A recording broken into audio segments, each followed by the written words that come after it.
Muy buenas tardes a cada uno de ustedes.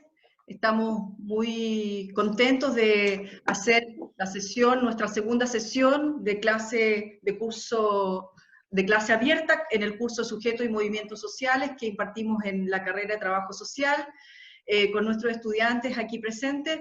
Y estamos muy felices de tener la presencia de Luis Mesina en esta segunda sesión que hemos denominado como título Trabajo, Capital Financiero y Seguridad Social, para poder compartir con él las determinaciones del capital en este momento histórico y cómo eso se vincula con la seguridad social y el sistema que tenemos en Chile a partir de obviamente, de la dictadura desde el 1973, pero especialmente a partir de principios de los años 80. Entonces, queremos compartir con él, saludarlo especialmente, agradecer la presencia con nosotros en el curso, segundo año que él comparte con nosotros la experiencia del movimiento de la coordinadora No Más AFP, la coordinadora nacional, que como ustedes saben, por allá viene desde el 2008, pero especialmente a partir del 2013 se formaliza y el 2016 aparece con fuerza en el espacio público a partir de todas las movilizaciones callejeras, producto del reclamo, la problematización del sistema de seguridad social que tenemos en Chile.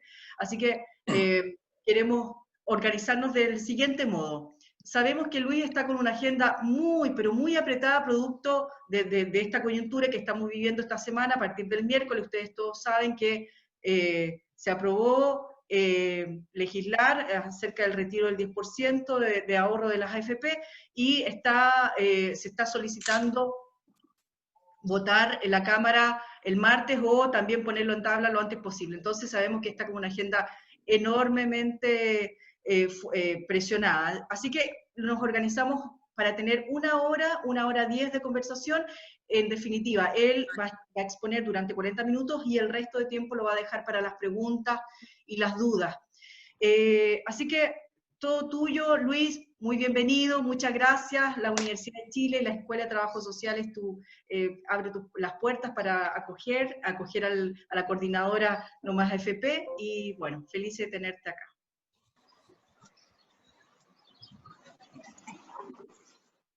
Bueno, muchas gracias, Paula, por la oportunidad de conversar y de poder tocar un tema tan importante, especialmente a trabajadoras, a futuras trabajadoras del ámbito social, a estudiantes de las ciencias sociales como es trabajo social. Me parece relevante además que, especialmente en esta profesión, cuya vinculación con la gente, con los trabajadores y trabajadoras es fundamental, se conozca efectivamente el tema de fondo que estamos demandando hace tantos años. El tema No Más AFP, la consigna No Más AFP en el fondo no es más que la expresión sintética de una demanda mucho más profunda, mucho más compleja. Compleja digo porque tiene algunos vericuetos, pero no es lo absoluto algo tremendamente alambicado que la gente común y corriente no pueda entender. Muy por el contrario.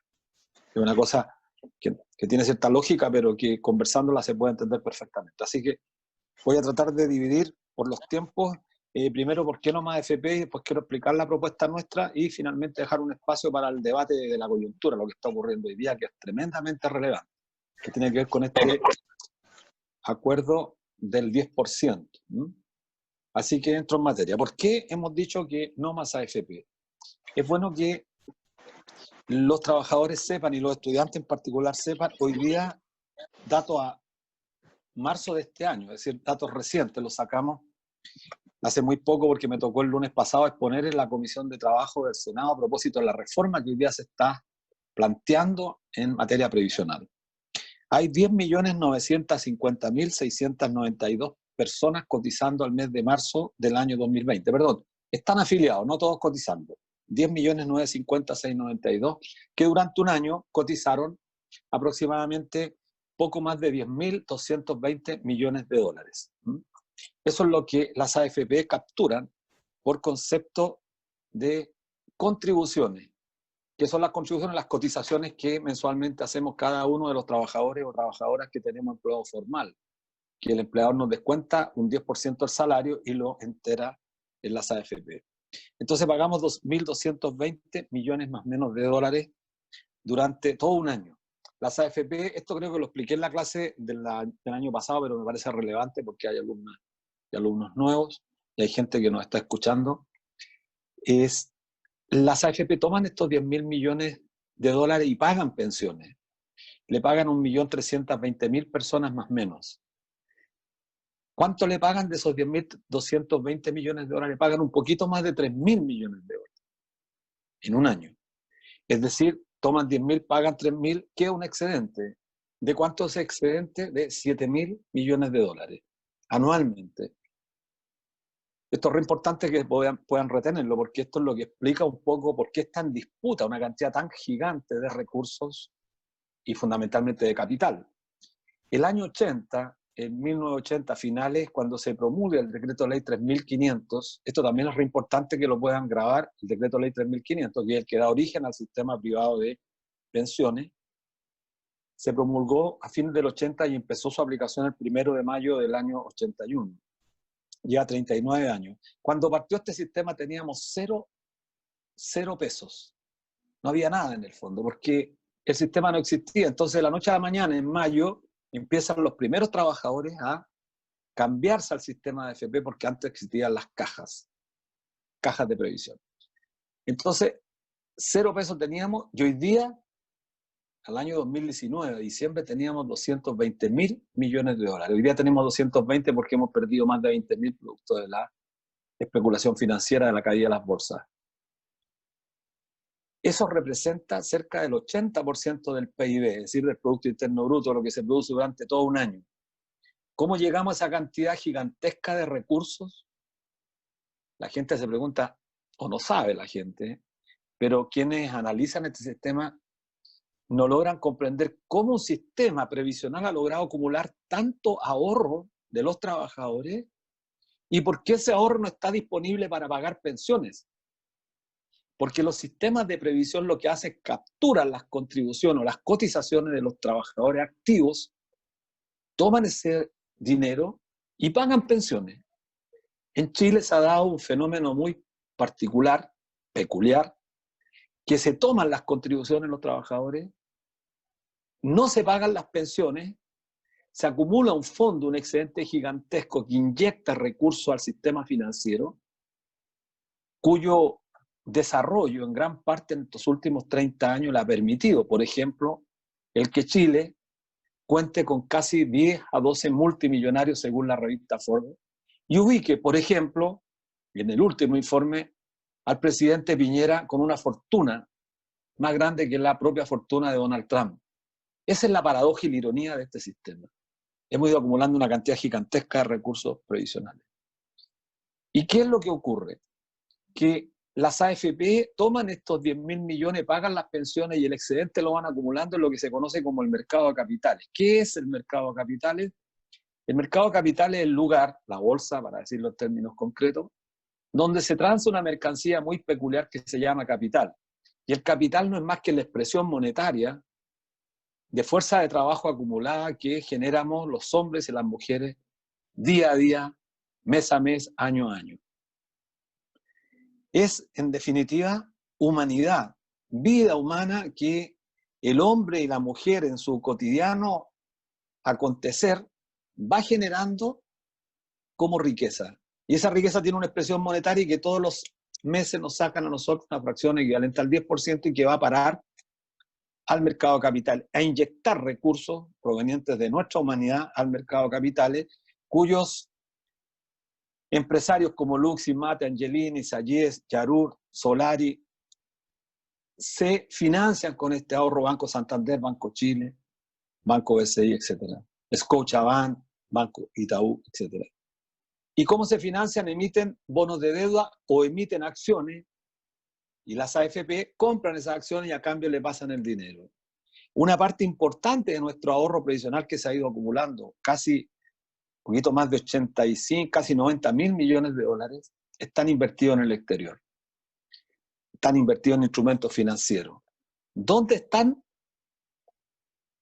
invertidos? En acciones de compañías que los traders, los especuladores que tienen las AFP, toman la decisión sin consulta a nosotros de invertir, es decir, con el ahorro que generan los padres de ustedes, nosotros estamos financiando, a propósito de una decisión política que toman las AFP, financiando la expansión financiera de grupos económicos que permanecen fuera de nuestra nación.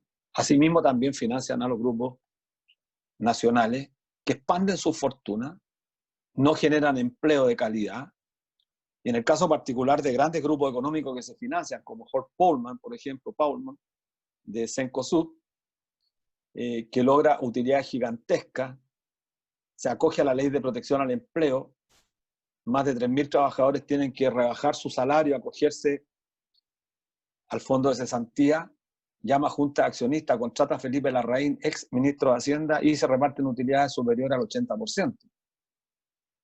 En un marco de absoluta crisis financiera y económica como estamos viviendo hoy día.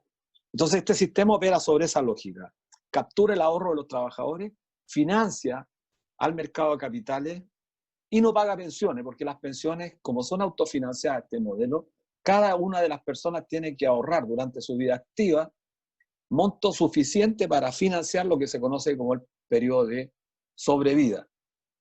¿Qué es la sobrevida? El periodo que media entre la edad que usted se pensiona, 60 años las mujeres, 65 años los hombres, y la muerte. Y ese periodo de sobrevida se financia con los ahorros escuálidos que la persona logra acumular durante su vida activa. ¿Cuánto es lo que ha ahorrado la gente? Bueno, voy a saltarme las láminas.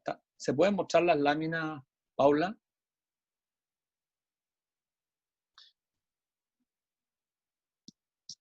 Yo no las puedo mover, desgraciadamente, de aquí.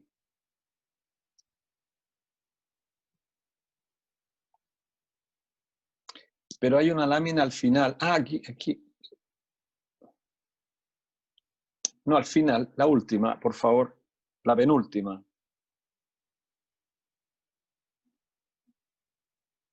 La otra.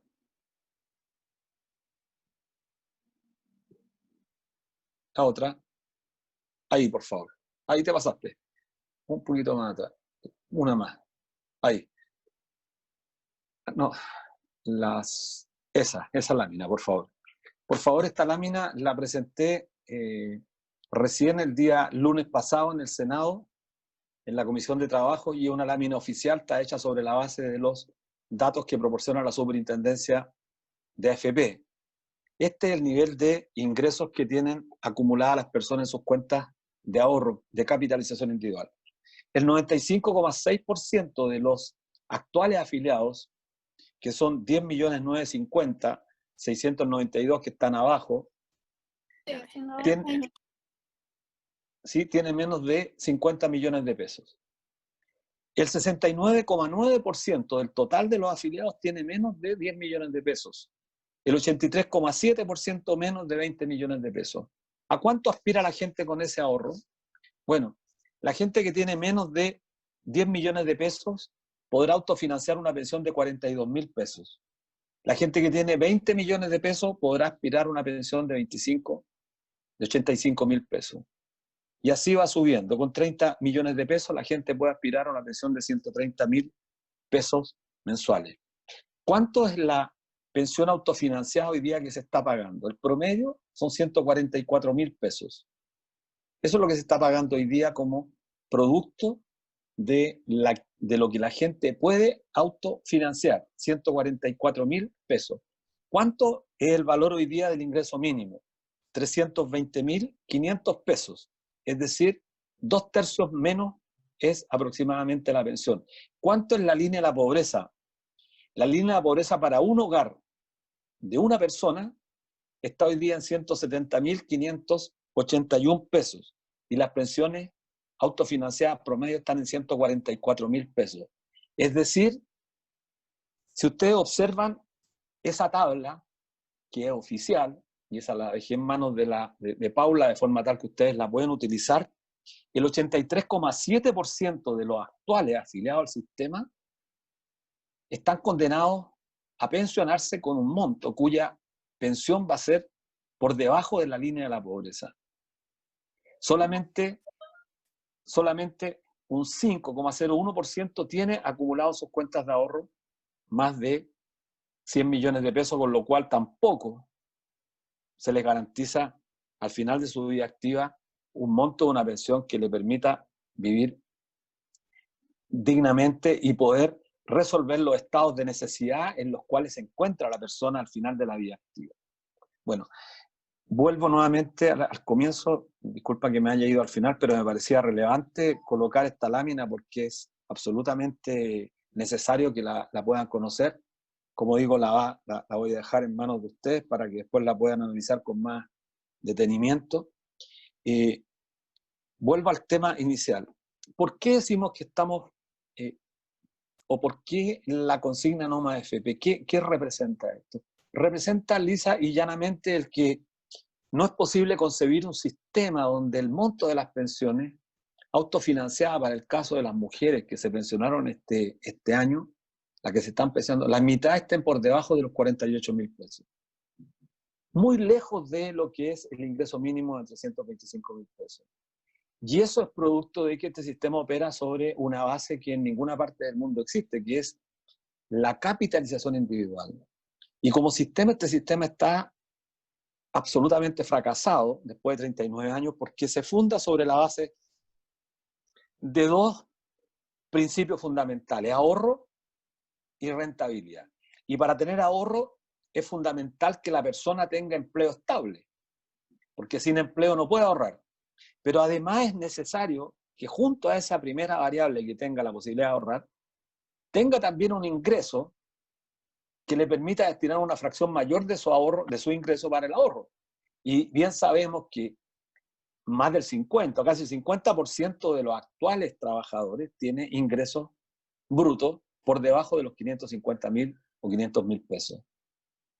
En consecuencia, resulta absolutamente imposible que los trabajadores destinen una fracción mayor de su ingreso para financiar la pensión al momento de la vejez.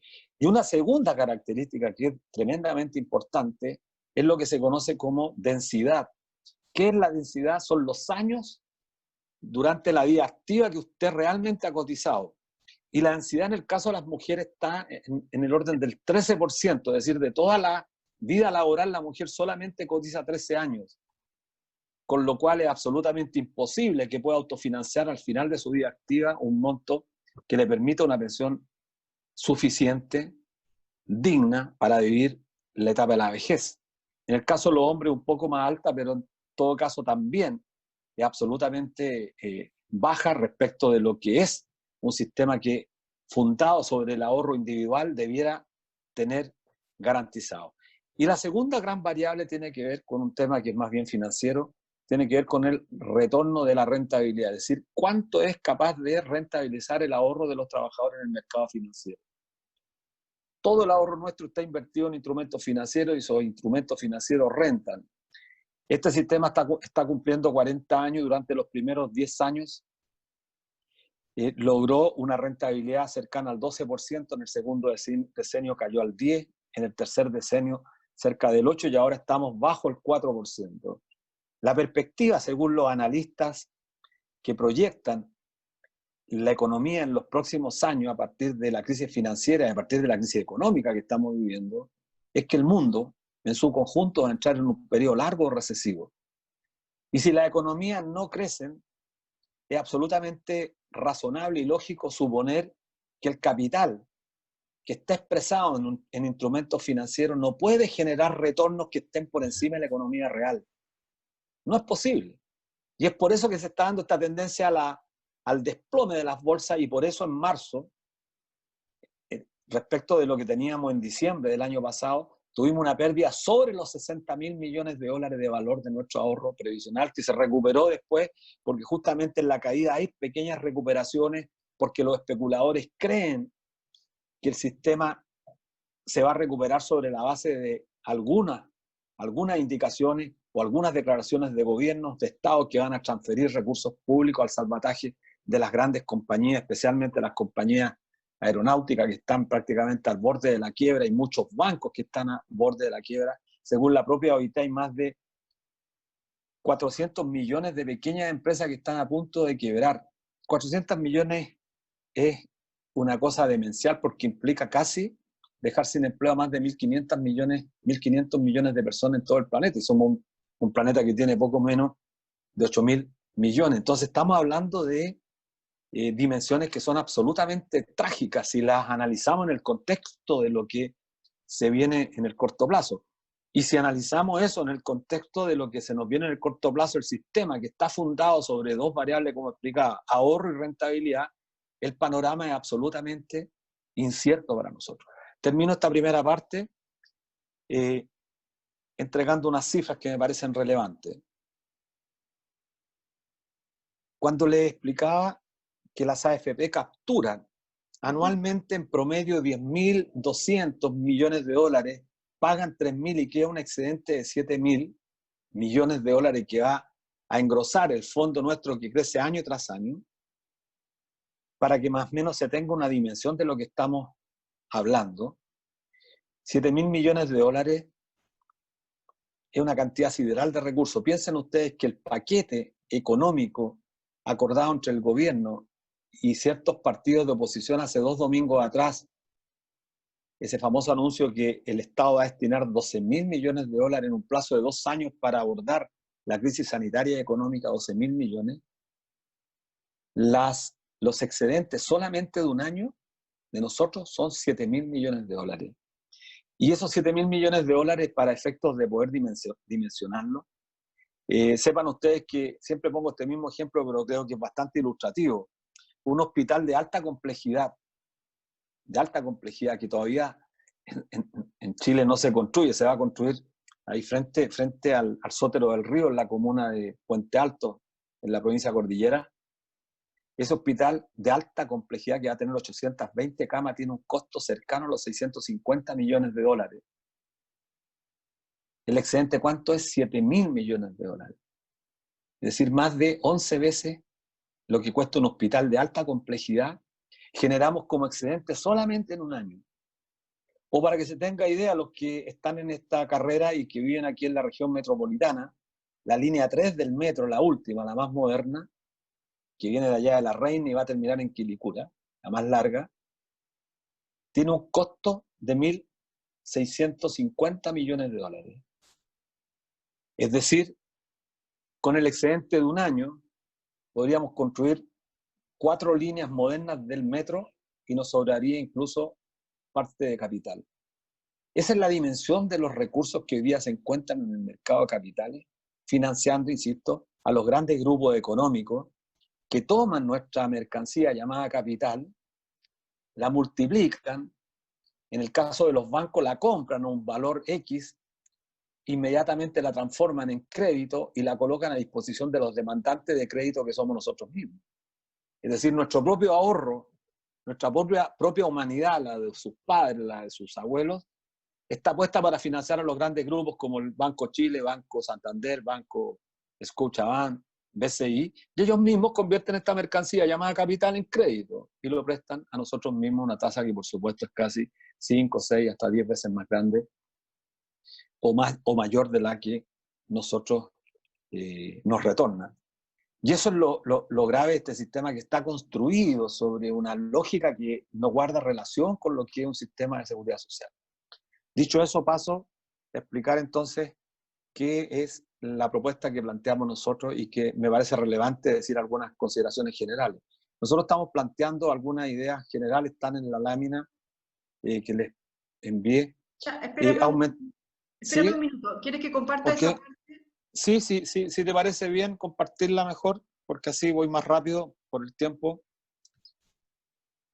Perfecto. La primera, ahí esa es la última casi. Ahí sí, mire, te fuiste para aumento, sí. Miren, hoy día nosotros tenemos un aporte a nuestro ahorro previsional de nuestras pensiones, al financiamiento del ahorro. Los empleadores en Chile no aportan ningún peso. El único país del mundo, el único país de la OCDE, de la OCDE, de la Organización de Cooperación del Desarrollo Económico, donde los empleadores chilenos no aportan absolutamente nada. Todos los demás países, los empleadores destinan una fracción de su capital al financiamiento de las pensiones. En Chile, 0 pesos. Entonces nosotros hemos financiado con un 10% este gigantesco ahorro. Lo que estamos planteando nosotros es un aumento gradual de 5,2 puntos en la tasa de contribución, hasta llegar a un 18% el año 2027. Hoy la tasa global es 12,8%. Nosotros pagamos un 10%, pero además pagamos un 1,3% por concepto de comisiones a las AFP que les permite a las AFP obtener utilidades. Un paréntesis, el año pasado, el 2019, el año del estallido social de octubre del 2018, recuerden ustedes que el país ya venía mostrando síntomas de recesión, habían quebrado una cantidad importante de empresas en el sur, en San Antonio, antes de julio, antes del primer semestre del año 2019. Después con el estallido se agravó mucho, mucho más. ¿Saben ustedes cuánto ganaron las AFP el año pasado? A pesar de que todos los chilenos y chilenas tuvieron un año bastante negativo, obtuvieron utilidades por 650 millones de dólares. 650. No pierdan de vista que lo que señalé, el hospital de alta complejidad que todavía está recién el diseño, todavía no se pone la primera piedra, frente al Sotero del Río, cuesta así algo como 620 a 630 millones de dólares. Es decir, esta industria de las AFP, 6 AFP, ganaron el equivalente a la construcción de un hospital de alta complejidad. Entonces, esto nos hace pensar a nosotros si estuviese la seguridad social como la gran mayoría de los países del mundo, bajo un organismo público, no privado, no sociedad anónima, estaríamos generando excedentes tales que podrían perfectamente permitirnos invertir en mejoramiento para los propios generadores de ese capital. Bueno, nosotros planteamos avanzar rápidamente hacia un 18%, lo que significaría que los trabajadores bajaríamos nuestra actual contribución, que es de un 11,2% promedio a un 9%. Los empleadores hoy día están dispuestos a subir a un 6%. El problema es que sabemos que estamos en una crisis económica y esa gradualidad de la contribución de los empleadores no va a partir de la noche a la mañana. Y por lo tanto, la propuesta que el gobierno estaba haciendo hoy día en términos de mejora de las pensiones de los chilenos es algo que recién se va a venir a ver el año 2076, 77. De eso estamos hablando, 2076, 2077. Si prácticamente todos los trabajadores que tienen 45 años ya, una gran mayoría de ellos no va a estar vivos, ni siquiera para ver ese proceso. Es por eso que requerimos con urgencia acabar con este sistema. Planteamos ingresos habituales por cotizaciones que se complementarán con un aporte estatal que llegará hasta un 6% del PIB en régimen el año 2042. Si estamos en 2020, esta propuesta la terminamos de ajustar a fines del año pasado, por lo tanto tenemos que hacerle nuevos ajustes. Es decir, en 22 años más el Estado estaría destinando un 6% del Producto Interno Bruto al financiamiento de las pensiones. Después van a ver una lámina, ustedes que tengo aquí también, cuánto gastan los países de Europa o cuánto destinan respecto al gasto público, algunos países como Italia, cerca del 17%. Bueno, se reconoce a cada uno de los trabajadores los años cotizados, considerando distintas tasas de reemplazo y asegura una pensión mínima contributiva por tramo que reemplaza al aporte previsional solidario hoy día, que es el APS, que es parte del pilar solidario que se creó bajo el primer gobierno de la presidenta Bachelet. Compensa a las mujeres con años de cotización debido a su mayor carga en labores domésticas y de cuidado y discriminación en el mundo del trabajo. Se integra a todos los afiliados y pensionados al sistema antiguo de caja. Hoy día esto es relevante, hay cerca de 620.000 personas que son las que se pensionaron en el antiguo sistema, en las cajas de previsión, y que se están extinguiendo porque la gente se pone más vieja y se empieza a morir, pero tienen pensiones un poco mejor que las nuestras y nosotros en nuestra propuesta nos integramos a todos, es un sistema integral, único, universal para todos los chilenos y chilenas. Por favor, la otra lámina, Paula. Bueno, se respeta lo que cada persona ahorró en su cuenta individual y lo que cada pensionado recibe actualmente, y el sistema de reparto complementa y completa las tasas de reemplazo que correspondan según los años cotizados. Se establece una cuenta nocional, virtual, temporal para cada persona. Esto es tremendamente importante, quiero subrayarlo, porque la gran campaña ahora, nuevamente hoy día en la mañana, escuchaba a la ex ministra de Educación, Marcela Cubillo, señalando a propósito de la aprobación que hubo para el retiro del 10%, el discurso viejísimo de la década de los 80, ustedes aún no nacían, la vieja discusión de la expropiación, de la nacionalización, de la estatización. A los únicos que se le ha expropiado aquí fue a los trabajadores en el año 80, con la promulgación del decreto de ley 3.500, los que teníamos cajas de previsión, teníamos un sistema de seguridad social bastante bueno, había que hacer correcciones, por supuesto, pero no se nos pagó ningún peso, absolutamente ningún peso, por todo el patrimonio que teníamos. Habían estadios, cines, que eran de propiedad de los trabajadores, una cantidad impresionante de viviendas se construyeron con ahorros previsionales, bueno, y todo eso se perdió de la noche a la mañana. Bueno, hay que recordar que estábamos en dictadura, y esta gente que defiende el sistema era cómplice porque eran parte de la dictadura cívico-militar. Bueno, se integra al sistema de reparto entonces el Fondo de Reserva de Pensiones, que actualmente administra el Estado chileno, el fondo que administra la AFP y las reservas técnicas que administran las compañías de seguros. Solamente para que tengan una idea, tenemos más de 12.000 millones de dólares invertidos en el Fondo de Reserva de Pensiones que están en el exterior, que es una cantidad bastante grande de recursos que perfectamente podrían estar siendo utilizados hoy día para enfrentar las contingencias de la crisis y no se toman en consideración. Pero eso está previsto para este sistema, el sistema previsional. Respecto al punto 6, que me olvidé subrayarlo, por lo tanto no hay expropiación. ¿Qué son las cuentas nocionales? Nocionales. Es un concepto técnico y tal como dice ahí, virtual. En el fondo es un reconocimiento contable del ahorro que usted tiene hoy día. Si una persona tiene 10 millones, 20 millones, ustedes ya vieron la tabla, vamos a llegar nuevamente a la tabla que expliqué al principio. Es tan poco el ahorro que la gente tiene, pero de todas formas ese ahorro se le reconoce y cuando usted llega a la edad de pensionarse, se le complementa con el fondo de ahorro que es solidario, de forma tal que se le garantizan pensiones mínimas. La pensión mínima que estamos planteando nosotros, que no es ninguna maravilla, es una pensión igual al ingreso mínimo 320.500. Se propone que los trabajadores independientes en este nuevo sistema coticen el 9% solamente de sus boletas de honorario y el contratante del servicio tendrá la obligación previsional de cotizar el 9% adicional. Eso se hace mediante las boletas. Es un sistema relativamente sencillo y pongo el ejemplo de un jardinero, un gaffiter, un taxista. Cuando usted toma un taxi en un sistema de seguridad social, el taxi tendría que darle una boleta y tendría que estar incorporado ahí el pago del 9% de la carrera. Y ese trabajador estaría obligado a tener que declarar mensualmente el aporte, por lo tanto él tendría que aportar un 9% y el pasajero un 9%. Igual ocurriría con un jardinero. Si un jardinero hace una prestación, tendría que dar una boleta de forma tal que el precio subiría en un 9%. La pregunta, porque esto lo hemos debatido con sistemas de seguridad social como existen en Europa, España, Italia, ¿por qué un jardinero, por qué un gaffiter, por qué un taxista querría pagar un 9%? ¿Y por qué no querría mejor eludirlo, como muchos lo hacen hoy día? Por una razón muy sencilla, que los sistemas de seguridad social son sistemas de beneficios definidos. Él sabe que en la medida que pueda acreditar mayores años de contribución, al final de su vida activa, cuando llega a la edad de pensionarse, va a tener una tasa de retorno, que es la famosa tasa de reemplazo, más alta de la que obtendría si no cotizara ningún peso. Porque hoy día se da la paradoja, miren que este tema es relevante, hoy día se da la paradoja, en el caso de las mujeres mucho más brutal. Mujeres que tienen ahorrado durante 20, 25 años de trabajo 10 millones de pesos, logran financiar una pensión de 47.000 pesos después de 20 o 25 años de servicio. Y sin embargo, otras personas, mujeres, hombres, que nunca cotizaron, acceden a la pensión básica solidaria, que hoy día está sobre los 135.000 pesos. Entonces la pregunta, ¿cuál es el sentido de que una mujer cotiza un sistema que al final de la vida laboral le va a dar una pensión inferior a aquellas o a aquellos que nunca cotizaron?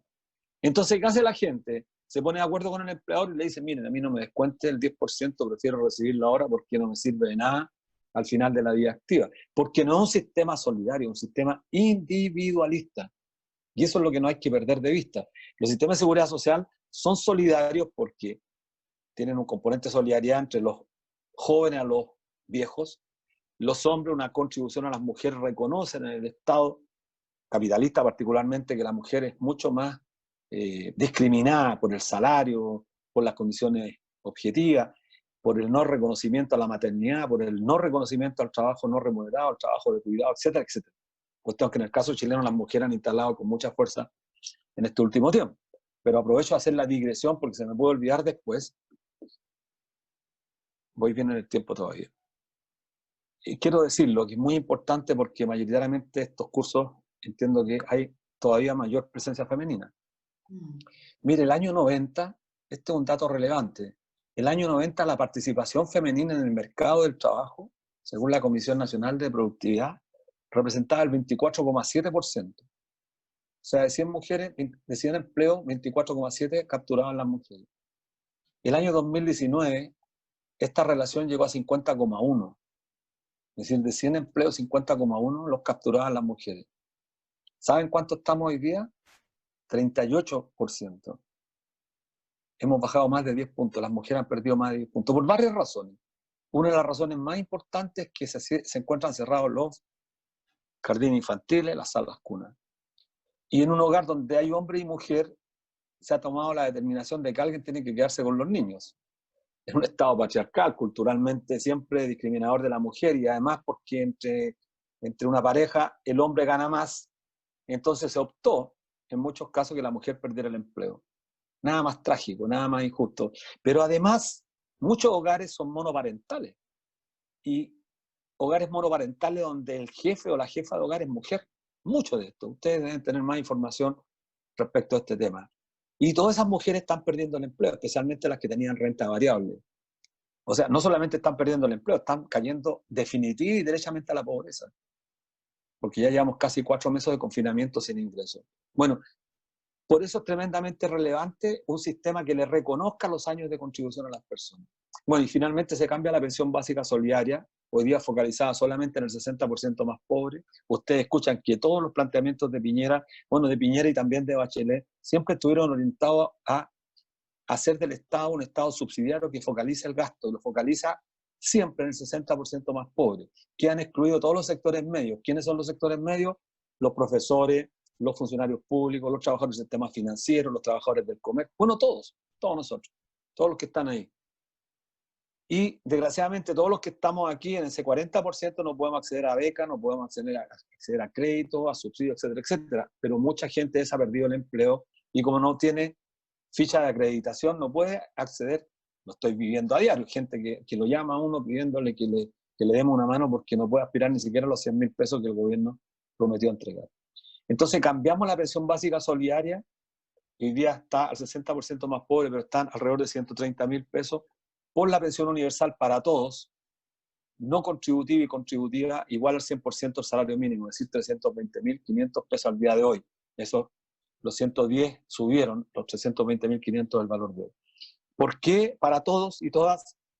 Porque un sistema de seguridad social debe reconocer la seguridad social como un derecho fundamental.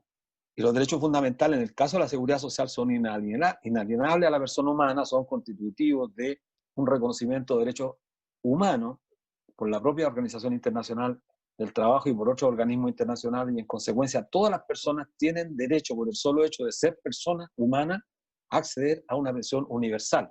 No necesita acreditar, etcétera, etcétera. Y esto es tremendamente relevante, especialmente para países como los nuestros, países con una brecha gigantesca de desigualdad, donde particularmente las mujeres que cumplen trabajos de cuidado, trabajo fundamentalmente reproductivo y trabajo no remunerado. Y eso tenemos que reconocerlo como fundamental y que desgraciadamente en el país no ha sido reconocido, pero por lo tanto esta propuesta lo plantea el reconocimiento y a partir de ahí empezar a mejorar. Por favor, la otra lámina, Paula. Bueno, la propuesta nuestra está, esto voy a ir bien rápido, son supuestos macroeconómicos sobre el cual se construyó nuestra propuesta de aquí al 2100.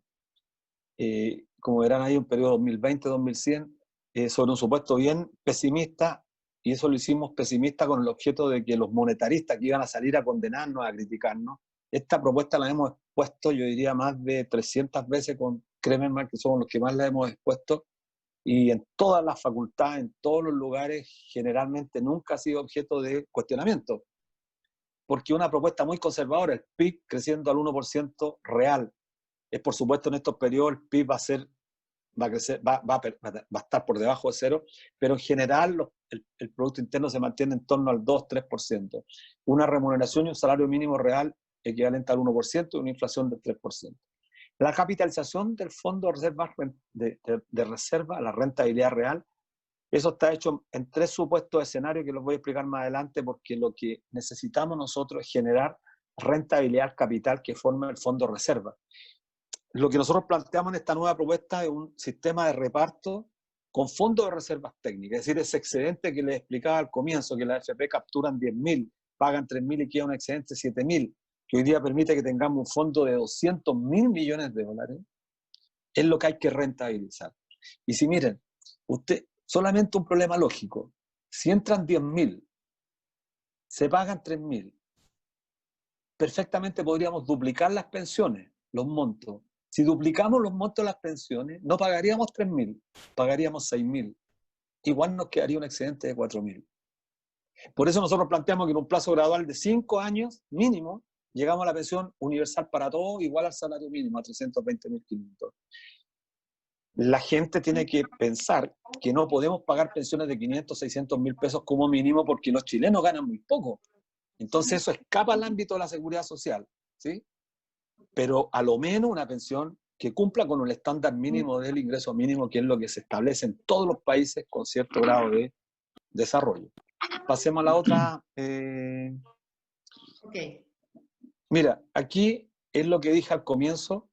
¿Y por qué traje estas láminas hoy día? Porque fueron las láminas que presenté el día lunes pasado y que me parece fundamental que los alumnos de ciencias sociales también vamos a tener que empezar a intentar, todos los cientistas sociales, a empezar a meternos un poco en finanzas, porque desgraciadamente el mundo que se ha financiarizado tanto, muchas veces nos alambica el debate y nos genera a veces discusiones que son baladí, a juicio mío, pero que es necesario que tengamos conocimiento de forma tal echarla abajo. Miren, la rentabilidad, si ustedes miran, fue en Chile una rentabilidad nunca antes vista. El capital rentó durante una década el 12%, en la segunda década el 9,9%, 5,7% y 4,8%, y ahora estamos cayendo por debajo del 4%, y lo más probable es que en los próximos decenios tengamos rentabilidad por debajo del 3%. Este sistema, y ustedes quizás lo han escuchado, lo dice Rodrigo Valdés, lo dicen los grandes defensores de las AFP, un punto menos de rentabilidad en un periodo largo de 25 años, un punto, implica perder un 25% del monto de la pensión. Un punto. Piensen ustedes cómo está. Pues el promedio es 8%. El promedio de estos 40 años, 8%. Entonces, con 8%, que ellos siempre alegan que tenemos una alta rentabilidad, ustedes escuchan el discurso de hoy día. Menos mal que tuvimos una alta rentabilidad. Imaginémonos qué hubiese pasado si hubiésemos tenido mala rentabilidad o rentabilidades normales, cerca del 5, entre el 4 y el 5% como tienen los grandes países. Los primeros 12% se explican por la transformación económica que sufrió Chile, especialmente en el periodo de las privatizaciones de las grandes compañías. Y eso generó una expectación muy grande, en algunas empresas tuvieron una rentabilidad muy grande. Pasemos a la otra, por favor, Paula. Bueno, esos son los escenarios que planteaba en la rentabilidad anterior. Estos son retornos de los fondos de pensión y la tasa de renta vitaliza según escenario de proyección. Nosotros buscamos la proyección promedio del, hoy día existen multifondos, 3 multifondos, pero lo hicimos sobre la base de tomar en consideración el rango del multifondo que concentra la mayor cantidad de participantes y el que refleja de mejor manera lo que ha sido la rentabilidad de todo el periodo histórico, porque el multifondo se creó bajo Ricardo Lagos el año 2002. Sin embargo, este sistema existe desde el año 81. Entonces, el fondo C es el que mejor refleja el escenario actual y el escenario futuro. Y lo hicimos sobre un escenario pesimista que nos ofrecería rentabilidad de aquí al 2100 de un 3,03%, un escenario promedio del 4,15% y un optimista del 5,28%. Esto solamente para que lo tengan como referencial, lo voy a explicar más adelante. Por favor, Paula, la otra lámina. La otra, porque esta lámina es más extensa la explicación. Aquí tenemos los criterios para pagar pensiones, que esto es lo relevante. Ustedes ven la columna del medio, años cotizados, y ven la de al lado, tasa de reemplazo, beneficio definido. ¿Qué significa esto? Si ustedes miran la fila de abajo, en la columna última sale la cantidad 308.525, eso hay que modificarlo, es 320.500 hoy día, que es el salario mínimo. Es decir, una persona parte ganando un 102,5% del salario mínimo. Es decir, un 2,5 más que aquella persona que nunca cotizó de forma tal que no se produzca lo que se produce hoy día como aberración, que mujeres con 20 años sacan una pensión de 47.000 pesos y mujeres que nunca cotizaron en el pilar no contributivo sacan una pensión básica solidaria de 130.000 pesos. Entonces establece una pensión mínima de 325.000 pesos y de ahí hacia arriba. Entonces, si ves la columna del medio años cotizado, tiene incentivos, porque en la medida que usted cotiza más, si cotiza 20 años, tiene una tasa de reemplazo del 50%, si cotiza 30 años, el 70%, y con pensión mínima garantizada, que es la columna que ustedes tienen a su derecha, la nueva pensión mínima garantizada en pesos, que es lo que garantiza el monto mínimo.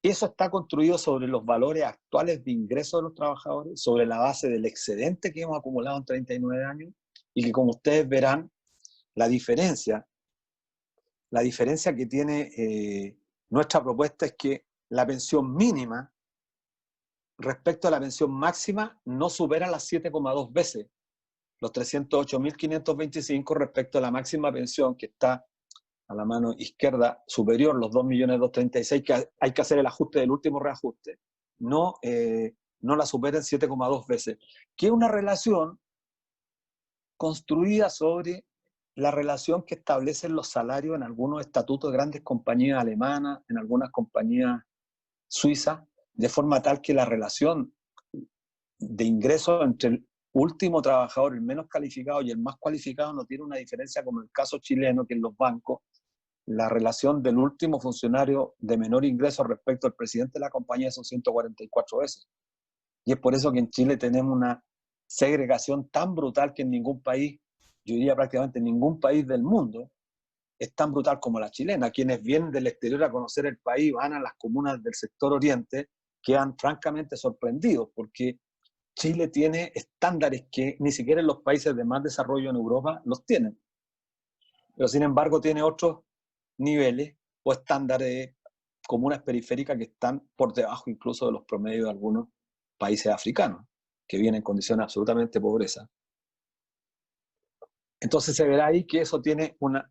Deja ahí, Paula, Este es muy importante. Sí, pasemos a la otra lámina, por favor, a la que estaba recién. Sí, ahí. Nosotros habíamos dicho en los supuestos macroeconómicos que teníamos para la capitalización del fondo de reserva, rentabilidad real, distintos escenarios.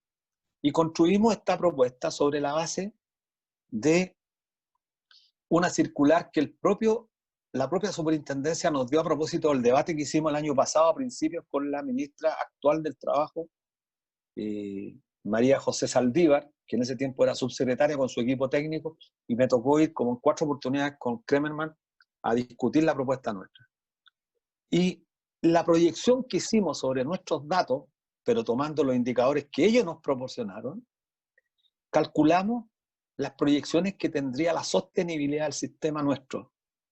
Y se daba la paradoja que en el escenario azul optimista, el 5,28, si tuviéramos esa rentabilidad promedio, a fin de siglo, el año 2100, tendríamos 134,4 veces de capital acumulado para pagar pensiones. O dicho de otra forma, podríamos pagar 134 veces las pensiones que estipulamos en nuestra propuesta a todos los trabajadores y trabajadoras chilenos. Es una cantidad sideral de recursos. ¿Por qué la gente quizás le resulte un tanto dudoso poder comprender esto? Pero solamente los invito a que piensen lo siguiente: tenemos 200.000 millones acumulados en nuestros ahorros provisionales y se pagan pensiones cuyo monto son 3.000 hoy día. Entonces saquen hoy día la cantidad, hagan hoy día la relación. Tenemos 200.000 millones y se pagan 3.000 millones. ¿Cuántas veces entonces podemos pagar pensiones hoy día? Entonces, con un escenario positivo, optimista, 5,28, podríamos pagar 134,4 veces. Asimismo, en el escenario neutral, como está explicado ahí, 4,15, pagaríamos 38,4, y en el escenario pesimista, con nuestra propuesta, llegaríamos a final de siglo teniendo recursos para pagar 2,4 veces el total de las pensiones. Estos datos los hemos presentado, ya nos hemos cansado. Yo le he presentado, creo que 2 veces o 3 veces en la Comisión de Trabajo de la Cámara de Diputados, una vez en la Comisión de Hacienda de la Cámara de Diputados, en el Senado, en la Comisión de Hacienda, en la Comisión de Trabajo. Y todos los congresistas han escuchado, se la hemos dejado una y otra vez, se la hemos mandado por carta, y ahí estamos. Pasemos a la otra lámina, Paula. Este es el costo que tiene para el Estado el gasto público actualizado en pensiones contributivas y no contributivas. Hoy día el Estado gasta 4,8% del gasto público en pensiones. Ustedes verán ahí la lámina, la columna última es la más determinante.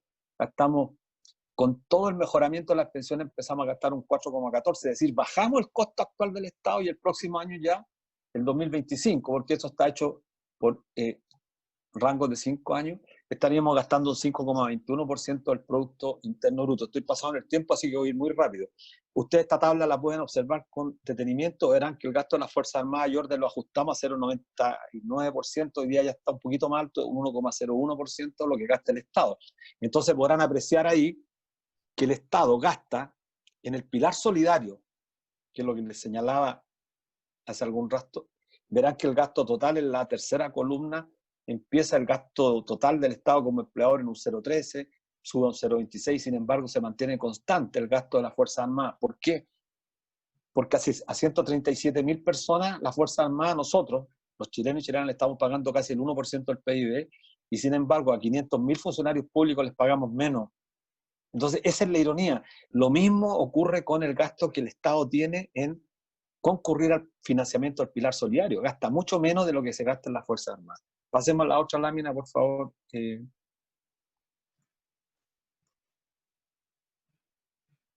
Miren, aquí esta lámina solamente para que la puedan analizar ustedes. Chile gasta promedio 2,3, 3,6. Estamos gastando privado y público. Gastamos casi un 5%, un poquito más de un 5%, que es la casi antepenúltima columna. Porque en realidad en pensiones la financiamos nosotros con nuestro 10% y el resto es del Estado. Por eso está en rojo lo privado y lo público. Vean ustedes cuánto gasta Italia. Italia gasta un 15,8%, ya está superando el 16% este año. Francia, Austria, Grecia, todo público. El gasto es público. Es decir, el Estado es quien garantiza este derecho como fundamental. Esta lámina es importante que la tengan ustedes presente. Pasemos a la otra, por favor, Paula. Creo que esa es la que yo había mostrado. Esta me detengo un paréntesis. Miren, ustedes están en la primera columna, 25 años o menos. Y ustedes pueden ver que el 26,1% de las personas que tienen 25 años o menos tiene menos de 100.000 pesos. Y así se van dando cuenta, van mirando la columna hacia su derecha y van viendo que entre 26 a 35 el 6,6, de 36 a 45 el 3,8. Es la paradoja que incluso personas entre 46 a 55 años representen un 3,2% del total que tengan menos de 100 millones de pesos. Y así van subiendo los rangos de 100 a 1 millón, pero lo relevante es que el porcentaje más grueso se encuentra hasta los 10 millones de pesos. ¿Y eso qué implica?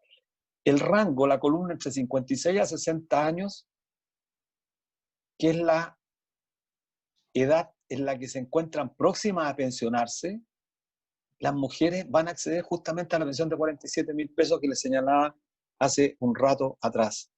Y si ustedes miran el rango de 61 a 65, en el caso de los hombres también. Es decir, el nivel de precariedad es de tal magnitud que modificando en términos de aumentar 2 o 3 puntos más, manteniendo esta lógica, usted no va a lograr o permitir que la gente ahorre un monto suficiente para autofinanciar individualmente la pensión. Y es menester pasar un sistema solidario donde además el que más gana, el que tiene la fortuna de tener un mayor ingreso, también contribuye de manera más alta al financiamiento de aquellos que han ganado menos. Es decir, tiene un carácter redistributivo también. Pasemos a la última, creo que es la última. Sí. Bueno, eso es lo que, ejemplo de pensiones según saldo de las cuentas individuales al mes de marzo de este año. Con 10 millones usted accede a una pensión de 42.000, con 20.000, 85.000 y así sucesivamente. Siempre estos promedios son engañosos, las mujeres siempre tienen que calcular un monto menor. Y con 100 millones de pesos se está llegando a 440.000 pesos, es decir, un poquito más arriba de el ingreso mínimo. Verán que con 80 millones, que prácticamente un 10% está sobre ese monto, no se logra llegar a pensiones que son suficientes. Por eso decimos, y termino, la aprobación de permitir el 10% retiro de las personas es una decisión absolutamente legítima, es capital, es ahorro de los trabajadores, propiedad de ellos, como nos han dicho durante 39 años. En el sistema de seguridad social, el dinero no es propiedad de los trabajadores porque es colectivo. Usted no sabe cuánto es lo que tiene el fondo, a usted no le interesa. Lo que le interesa es que al final de la vida activa usted tiene un monto garantizado. En este sistema no hay garantía del monto de la pensión. Y en consecuencia, lo que se hizo el día martes en la Cámara de Diputados, el día miércoles, fue tremendamente relevante. Por primera vez se señala que nunca el Congreso había tenido tanta preocupación. Dicen que habían casi 6 millones de personas expectantes respecto a lo que se iba a votar ese día. Fue tal la alegría de la gente que hubo por primera vez un reconocimiento al Congreso que está tan desacreditado. La gente estaba contenta porque por vez primera vez la posibilidad de recuperar o hacer uso de una parte importante de su ahorro. Lo más importante es que el Congreso por vez primera, después de tantos años discutió de política, se sinceraron las posiciones y los congresistas tuvieron que hacer un esfuerzo por tratar de intervenir generando elementos y fundamentos de por qué la seguridad social en Chile es tan relevante y que desgraciadamente en Chile la hemos mantenido castrada, conculcada para los chilenos y chilenas en nuestro país. Bueno, eso es lo que puedo decir. Disculpa que me haya pasado algunos minutos, Paula. No, Luis, por favor, muchas gracias por la presentación, la claridad y la síntesis, ¿no? Porque esto es un tema sumamente complejo y no es fácil de explicar en tan poco tiempo. Pero mira, sí. ¿Tenemos algunos minutos, Luis, para preguntas? Sí, sí, por supuesto, por supuesto. Ya, porque nos han llegado saludos desde el extranjero, desde otras regiones del país. Y Camilo Sánchez nos pregunta si el retiro de APB, del ahorro previsional voluntario, sin impuestos, beneficia a la gente con grandes ingresos. En realidad un comentario, porque dice, es irrisorio que el Estado regale plata de esa forma. ¿Qué piensas tú respecto de eso? Voy a hacer un pool sí, de... mejor. ¿Cuál es la que responde? Otra que hace Felipe Balcarce, dice, ¿cuál es la relación de acumulación y para grandes capitales financieros o grandes grupos económicos? ¿Por medio del fondo de pensiones? Pregunta. Y por otro lado también dice, observa la eventual asamblea constituyente para cambiar el sistema de seguridad social. ¿Qué pasos han dado? ¿Qué dificultades y avances han observado como movimiento No Más AFP? Diego Bravo también pregunta, dice que él ha escuchado que durante la dictadura en diversos lugares de trabajo hubo bastantes personas que fueron forzadas por los empleadores a cambiarse de AFP. ¿Qué podrías decir de eso? Y también Fernanda Tapia dice, ¿por qué hablan de inestabilidad peligrosa si retiramos los fondos de la AFP? No se entiende muy bien por qué. Y Raúl Jara plantea, ¿y la plata dónde se sacará para hacer esta entrega, este retiro de... A eso pienso que se refiere, ¿no? ¿De dónde se sacará la plata? Eso es un pool de preguntitas rápidas porque sabemos que estás contra el tiempo. Sí, no. Ok. Bueno, retirar el APB, el APB, para la gente que no lo sabe, el ahorro previsional voluntario que se estableció bajo el gobierno de Ricardo Lagos Escobar,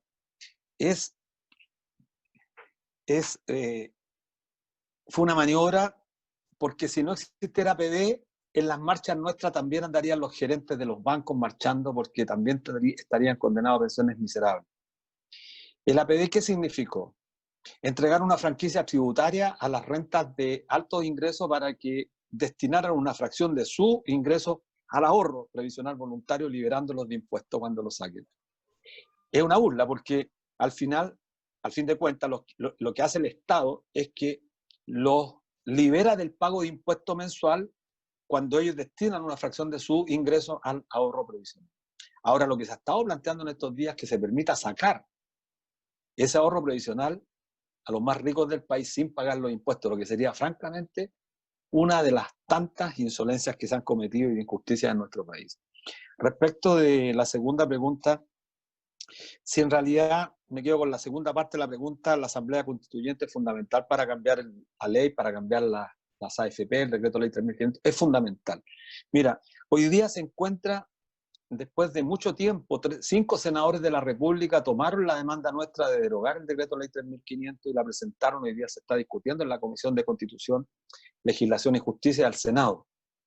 Y tuvieron que hacer un giro, porque si planteaban un proyecto de derogar el decreto ley 3.500, habría sido declarada inadmisible en forma inmediata. ¿Por qué? Porque toda aquella materia referida a seguridad social, que irónicamente se llama así, es facultad privativa del jefe de Estado, del Ejecutivo. Los congresistas del país no tienen facultades para referirse a materias de seguridad social, lo que parece un absoluto despropósito. Pues bien, se hizo lo siguiente: se presentó un proyecto de ley que modifica la Constitución, remitiendo esa facultad que es exclusiva del presidente también al Senado. Los senadores tienen facultades de proponer modificaciones a la Constitución. Eso está vigente en la actual Constitución. ¿Cuál es el problema? Que para aprobar esa modificación constitucional se requiere un quórum de 2/3. Y eso es casi imposible. Casi imposible. No así está ocurriendo, por ejemplo, con modificaciones de menor rango constitucional, los 3/5, para modificar o para eliminar, por ejemplo, o permitir el retiro del 10%. Pero para acabar con el sistema se requiere un quórum demasiado alto. Entonces, por mucha voluntad que haya, por muchos argumentos, por muchas marchas que hemos efectuado, hicimos un plebiscito, cabildo autoconvocado, convertimos nuestra propuesta a través de una iniciativa popular de ley en un proyecto de ley, no se escucha. Entonces el proceso constituyente es tremendamente importante, porque allí deberá expresarse realmente la soberanía de forma tal que generemos una nueva constitución donde la seguridad social efectivamente esté garantizada con rango constitucional por encima de este sacrosanto derecho a propiedad que tanto daño nos ha hecho, y que se da la paradoja, por ejemplo, que nos han dicho durante 39 años que somos propietarios. La profesora María Angélica Ojeda de Antofagasta no puede retirar su ahorro para enfrentar las contingencias de una deuda hipotecaria, o la enfermera que tenemos en Punta Arenas, que tiene una enfermedad bastante grave, no puede utilizarlo, y sin embargo están condenadas a pensiones miserables. Pues bien, la dictadura, alguien preguntaba si forzó a cambiarse a las personas. Si es cierto, efectivamente, bajo la dictadura se hizo mucha propaganda engañosa, pero además se usó un gancho que fue tremendamente importante. Se bajó fuertemente la contribución y por lo tanto usted sacaba una cantidad un poco más alta de líquido. Entonces la gente dijo, entre ganar 100 y ganar 130.000 pesos, prefiero cambiarme, pero se liberó a los empleadores de tener que hacer el aporte patronal a la previsión. Y por lo tanto, con ese 10% hoy día estamos enfrentando la crisis más grande de pensiones, y que desgraciadamente no se ve solución en el marco de este actual sistema. ¿Por qué se habla de inestabilidad financiera si se sacan los fondos? ¿De dónde salen? Son las dos últimas preguntas que creo son relevantes responderle. Afortunadamente tengo mucha información sobre el particular.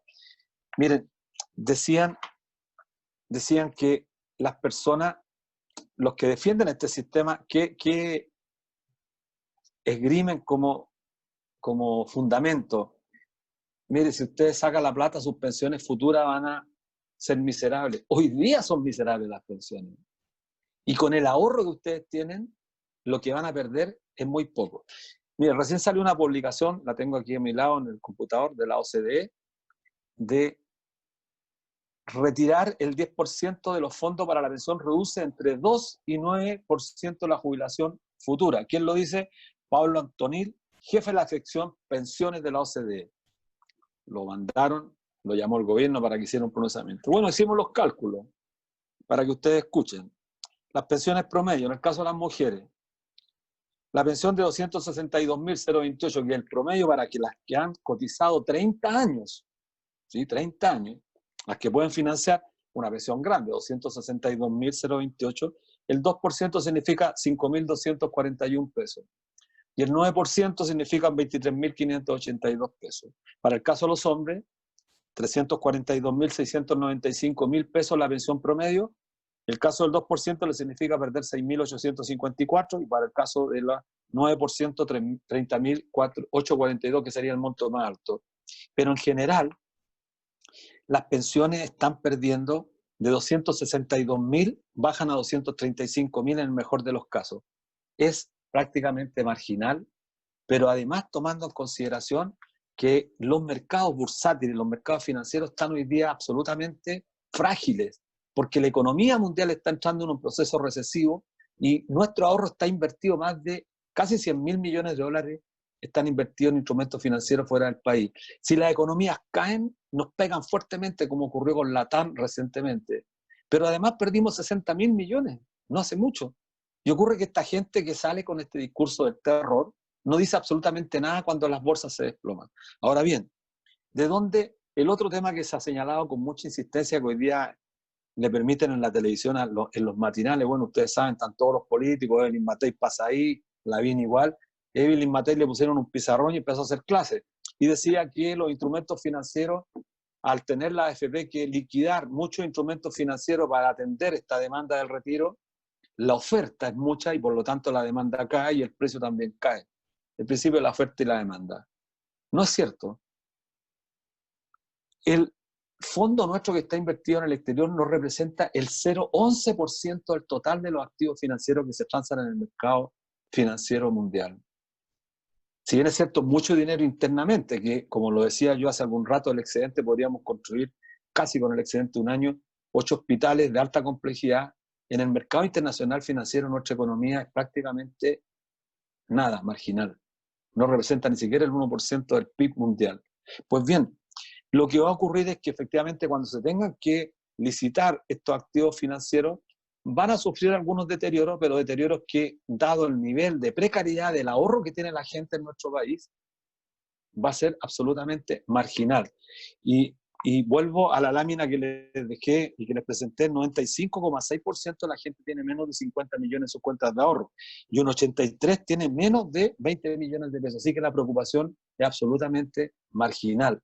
Es la típica campaña que los que somos mañosos conocemos bien, es la misma campaña de los años 80, cuando se hizo el primer plebiscito, se decía viene el colapso, se va a derrumbar la economía, se va a estatizar todo y no pasó absolutamente nada. Es lo mismo que se hace hoy día con el proceso constituyente, es lo mismo que se hace hoy día con el retiro del 10% y creo que es menester que ustedes, particularmente profesionales del campo de la ciencia social, tomen conciencia de la importancia de restituir este derecho como fundamental para los hombres y mujeres de nuestra patria. De lo contrario, los niveles de empobrecimiento después que superemos esta pandemia van a ser brutales y se requiere de seguridad social. Termino. Hay 4 países, Alemania, el Reino Unido, Francia e Italia, 4 países capitalistas. Las 4 economías más potentes de Europa, que forman parte del G7 con Estados Unidos, Canadá y Japón. Alemania, Angela Merkel. Francia, Emmanuel Macron. Boris Johnson en el Reino Unido y Augusto Conte en Italia. Los 4 de derecha, ¿qué han dicho? Hay que defender el servicio público, la sanidad, las pensiones. En Italia y en Alemania prácticamente el reparto es íntegro. Es decir, no hay fondos de reserva. Todas las contribuciones que pagan los activos van a parar al pago de pensiones. Y los déficits los paga el Estado, como les mostré en la lámina, que muestra que Italia gasta casi el 16% del PIB. Entonces, tenemos que derribar los mitos y las mentiras con las cuales se ha construido una verdad desde la cordillera para acá. Pero uno pasa la cordillera y Chile es una mentira. Es la mentira que hizo posible el estallido social después de 30 años. Por eso fue tan violenta, por eso fue tan intensa, y es menester entonces, especialmente quienes están en el campo de la ciencia social, que no solamente se dediquen a comprender el fenómeno social, sino que también traten de interpretarlo para transformarlo, que es el gran desafío al cual estamos convocados los cientistas sociales. Así que bueno, agradezco la oportunidad de invitarme, Paula. Ay, gracias Luis. Yo sé, no queda ni un minuto más, ¿cierto? Porque llegaron otras preguntas, pero... Sí, tengo 5 ¿podemos? minutos más, yo creo, sí. Mira, yo quisiera, llegar a unas 2 o 3 más, pero quisiera que este es un curso de sujetos y movimientos sociales. Y quiero que los últimos minutitos, discúlpenme los que escribieron las preguntas, que tal vez Luis no lo alcance a contestar, pero quisiera que también pudieras hablar del movimiento, como la coordinadora propiamente tal, las fortalezas, porque ha sido también parte de ese trabajo colectivo el que ha permitido poner en la palestra este tema con fuerza. Entonces, para ti, ¿cuáles han sido las debilidades y las fortalezas de la coordinadora para presentar con fuerza una propuesta al gobierno, una propuesta a la ciudadanía? ¿Cómo ves tú eso como movimiento, como Sí. coordinadora? Sí, quizás el mérito, voy a partir por lo positivo, el mérito de esta coordinadora que es una coordinadora de hecho. Cuando digo de hecho, no tiene una estructura jurídica. Aquí confluyen organizaciones de derecho, como los sindicatos que tienen estatuto, tienen socios, pagan cuotas. Aquí adherimos voluntariamente porque nos hacemos parte de una demanda tan importante que esta propuesta de un nuevo sistema previsional. Y tenemos una organización de carácter territorial que ha sido muy importante. Desde Arica a Magallanes tenemos coordinadores en todas las regiones del país. Se ha dado la paradoja que bajo esta pandemia hemos tenido más actividad, hemos tenido una cantidad de foros, hemos formado y educado a mucha gente en la propuesta, me refiero. De hecho, ahora salgo de aquí, voy a un foro a Aysén, después estuve en Iquique. Es decir, en la maravillosa creación humana que es la tecnología, que ojalá la controlemos porque es maravillosa y nos permite esto. Y hemos desarrollado acciones importantes y nos estamos preparando para después de la pandemia, para salir con mucha fuerza. Creo que la fortaleza es que logramos instalar después de... Hemos sido perseverantes, quizás es el mérito más grande. Es perseverar en una lucha tan importante como el propio José Piñera dijo, esta es la madre de todas las batallas, y nosotros también estamos de acuerdo con él que esta es la madre de todas las batallas. Se derrumba el mercado de capitales, o mejor dicho, para no plantearlo en términos negativos, logramos recuperar el mercado de capitales para nosotros, con el objeto que nuestro capital, nuestro ahorro esté orientado al desarrollo del país y podamos retribuir a los que son los generadores de este ahorro, va a ser un golpe grande. Y creo que el movimiento tiene esa virtud que ha logrado sortear todas las naturales, yo diría, complejidades que enfrentan los movimientos. Y que justamente el ataque del gobierno, el ataque de los gobiernos, el ataque de los partidos, el desdén con que nos han tratado, la mentira que se ha tratado de instalar en contra de sus voceros, voceras, la invisibilización que han hecho los medios de comunicación de masas, particularmente en este último año. Imagínate tú que se está discutiendo el tema de pensiones y a ningún vocero a nosotros nos invitan a hablar en la televisión, en los medios de comunicación abiertos, ninguna radio. Imagínate, solamente tenemos cobertura en las radios locales, radios provinciales, radios de regiones, pero en las radios grandes de Santiago, que antes nos llamaban 2 o 3 veces a veces al día, Cooperativa, Bio, prácticamente está vedado el movimiento porque el movimiento toca el corazón del modelo. Eso es lo más positivo. Lo negativo, bueno, hay tantas cosas negativas, o sea, tantas debilidades. No tenemos la expertise suficiente, hemos sido, yo creo, inmaduro para enfrentar el estallido social, porque si el movimiento hubiera tenido un poquito más de experiencia, podría haber conducido el movimiento social de forma tal que diéramos el golpe que se necesitaba en el país para acabar con la Constitución y haber dado paso efectiva y realmente a un país más democrático. Mira, y esto creo que es relevante subrayarlo a propósito de que estamos en un curso tan importante como el trabajo social. Nosotros los que queremos un cambio constitucional, queremos una nueva constitución que respete a las minorías, que les respete sus derechos, que les respete sus intereses, pero queremos diseñar una constitución que esté al servicio de las grandes mayorías, no como ocurre hoy día, una constitución que solamente resguarda el interés de las minorías en desmedro de las grandes mayorías y que a las grandes mayorías no les cautela absolutamente ningún derecho, ninguno, salud, educación, pensiones, vivienda, ni el agua. Entonces, eso es lo que queremos, invertir las cosas, ellos lo saben, y por eso se han acaparado de los medios de comunicación para advertirnos por intermedio de una campaña del terror y asustarnos, que es lo que han intentado hacer siempre. Así que yo creo que el movimiento No Más FP es un movimiento que dignifica un poco la condición humana porque permite que la gente le encuentre sentido luchar en este movimiento. Así que están todos los estudiantes invitados a participar porque tenemos 18 comunas hoy día en Santiago que están activando las coordinadoras y en un momento de pandemia no es fácil, y a participar, porque esta tarea es de todos. Muchas gracias Luis por tus No a ti. palabras y bueno, yo creo que nos da para otras preguntas Sabemos lo importante. Yo creo que aquí el mensaje también es, que me quedo con esto último también, de esta invitación a los estudiantes a que se involucren, a que participen, a que aporten desde su experiencia y su experticia también en los espacios territoriales. Y los movimientos sociales, como ustedes, es uno de los importantes de este último tiempo, y creemos que se va a conseguir lo que se ha puesto, ¿no?, en el tapete: cambiar el sistema, primero cambiar la Constitución, y segundo cambiar el sistema que tenemos de pensiones en este país. Luis, muchas preguntas, y entre los comentarios, preocupaciones, está si tú permites que este PPT se pueda, no solamente se pueda compartir con los estudiantes de la clase que están acá reunidos en el Zoom, sino por el Facebook abierto. ¿Es posible? Sí, esa es la idea, pues esa es la idea. No sé si esto fue presentado públicamente, sí. Por eso lo mandé en dos formatos, de forma tal que la tabla, que es la que más me interesa, la tabla del ahorro, que está por estratos etarios, por rango etarios, la pueden analizar con detalle, porque son datos oficiales, no es mentira. Entonces, la pueden contrastar y así van a saber cuánto tiene la gente, para que acabemos con el mito. Porque el Inmatei y toda esta gente nos dice, pero ¿cuánto van a perder si la gente tiene muy poco? Si la gente con suerte llega con 8 millones al final de su vida activa. Entonces, que no sigan mintiendo. Así que con todo gusto, esas láminas al servicio de la causa. Muchas gracias, Luis. Muchas gracias, Paula. Muchísimo. Bueno, con gracias. Esta presentación damos por finalizado. Un aplauso ahí colectivo de todos los Muchas estudiantes. Gracias. Ojalá, a ver si sacan las cámaras, los que se puedan, para decirle chao y agradecerle a Luis por haber compartido con nosotros nuestra clase abierta. Muchas gracias. Gracias a ustedes, que estén muy bien. Chao, gracias. Muchas gracias. Buen contacto. Chao.